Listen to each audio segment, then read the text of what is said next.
Nana tingin pagkakasinan ng tapo na nagado dati ela. Kinapundol ako sumununan sa dati pagkakasinan ng dati panataprobar dati ela. Dapat talaga kita makikita tayo na nagbaliwan iti programa ni gobyerno iti tayo. Nangluna na dati sektor iti infrastruktura. Makikita tayo na at dahil na-implementaran na pondo, so nalanahantay ng marik na, nalanahantay mapansinta, at dahil iti barbarangay ako, ito yung proproyekto. Ibasang ko tanong, matandama ako. Kasi, iyon ang pagkakala ko, pagkakasiran ng titidian, isang bunyan sa isyo di makuna na ayat si jurisdiction na sinutilian. Itidian si legislative body ako at dati ito yung narami dito isang kunyang bayan. Pinagtapat niya ako dito yung sektor, isang kunyang bayan. Under economic sector, ako iti manipod di July, agingga iti July 2010, agingga iti May 2011, at dapo iti 2010 ako, at iti 225 something na naipasaming na resolusyon iti diyang economic sector. Tapos mga ibaga lang iti na iti sunod mamano, iti pag nag-aramid na sa warehouse annex sa ita si bodega, pag nagkagatang si dayjay bako tayo, tapos tapos na dayjay bag tayo. Kasi dagdagan pa ako nga ordinance ang resolution iti economic sector iso di tayo para di rice withdrawal sa dati 400 nga di kito ako nga resolution na aprobaran namin ni ako mayoran ako na pirmahan na pinagkurang na di panang-implementar na o pinangyuli na kada kami for appropriation ordinance tap na mapuntuanan. Kahit nasa well, kaya na dito yung install meta na pirmahan namin ako. Kasi magpapala na dito yung ito ay napirmahan na Resolution number 21 pag nakarelocate si public market. Resolution number 22 pag nakaisod si 100,000 na-digitize barley to bake farmers na nagkaputi RA 8240. Pag naka-isod si total renovation si Nogaspari ang haan na kayat na ma-regulate ityantan tayo in-exemplify the resolution na pinirmahan na si total rehabilitation of Sinakit Food Terminal Center dito ityantan tayo. Sa tinignan iti authority na mag-install iti MOA iti asino man na consultant na developer para na ito nga pag-apo. Iti 2011, naka-iti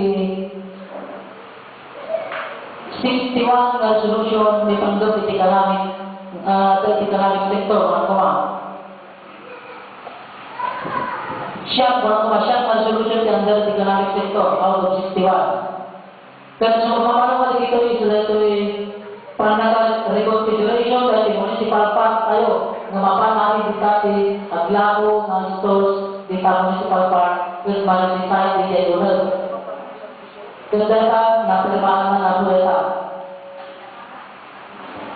Iti dati pa iti panay Palawan di kami na baranderos tayo na resolution nila na makita yun na ilan ako na mapantay di barangay. Kasama ko dati pang nakakurog dati karayan tayo. Katapubanan na po dito iti 350,000. Under iti social services o social sector ako, isang ko na bayan at dahil sinipasana na pitong na resolution iti 2010 kan 12 na resolution iti 2011. Kasi pagpamano ko dito, isa dito iti social services dati pang pagka o ang strict life iti basasan ng nama. may isa, di pa nakaituloy di street light, di bagatan ka namyan, ti highway, iso nga naputwang ka na-implementaran. Pag naka-improve dati municipal park, 500,000. Kan, pag nakadatang iti road grader, at ako nagatang hindi yung pinag-isupita ita, pasukatan tayo tinamod-modelo na pagpasik at umuray na di madatang. Under the 2011, the social sector, pag nakakonstruct si Police Assistance Center, si Naipitenda tayo, EEP. Pag nakakomenda si conversion sa Sinali National High School Canteen, na mapang si Teachers Cooperative. Sa problema sa dili ako na sa personal si management sa canteen. Kaya na-address na ipag needed na secretary ako. Panalisod si 1.5 billion na feedback sa tobacco farmers. X-ray sa EGG dahil na-resolution kayo, na-resolutionan aming digital ako. Pag nakarapit si Gawa Deadwell, public cemetery. Kasi si problema tayo si Ganon nila. Kaya, natapos yung solution niya para si DepEd, pag nakapasardan, unang para nag-isardan, pag nakakolekta, pinangako ng kontribusyon sa bayaran ng tubig, naan na aprubaran titiderated TPTA, unang Teachers Parents Association, Parent Teachers Association. Ito nila po. Under the administrative governance ako, nagipatama kami ng resolusyon na inner, iti 2010, 22, iti 2011. So, mga dito na transparency resolution na aking na project na agbalon iti 100,000 ang pangato na informalan namin na tao sa aming na barangay government officials.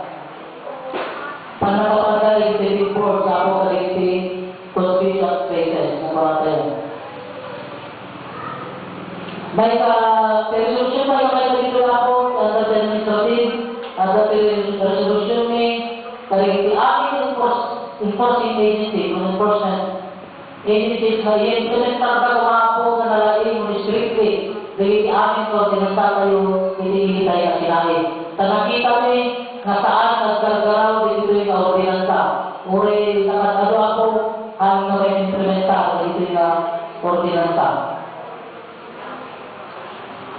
Ato pa ako, naramit sa legislative body, diyan, isa yung sinahin.